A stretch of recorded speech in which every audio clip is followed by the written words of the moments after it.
pássaros voando no céu, anunciando uma nova vida. Eu peço a Deus que abençoe o povo do morro da polícia. E aquele que estiver na vida do crime encontre uma saída.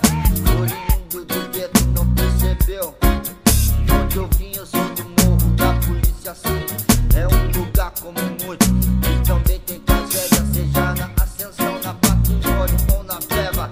Eu já vi várias pessoas perdendo a vida, enquanto uns enchem o bolso vendendo pedra e farinha. Vejo uma mãe chorando, triste e deprimida, rezando pra que seu filho mude a sua rotina. Levante a cabeça, irmão, que amanhã é um novo dia.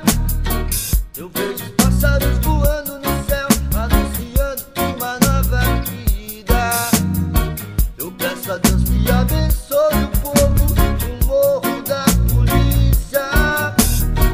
E aquele que estiver na vida do crime encontre uma saída.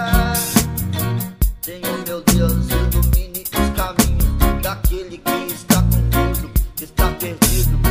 Já fui um deles e eu sei que existe vários que querem fugir da diretriz do fracasso. 256 Nazaré, Intendente Azevedo, 274 é agora, trabalhador desce cedo. Quantos ficam no morro, outros descem a ladeira.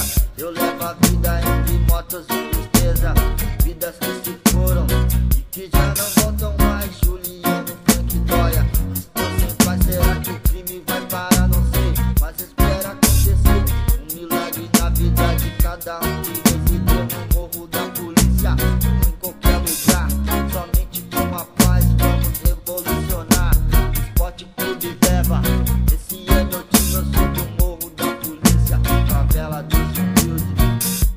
Levante a cabeça, irmão, que amanhã é um novo dia.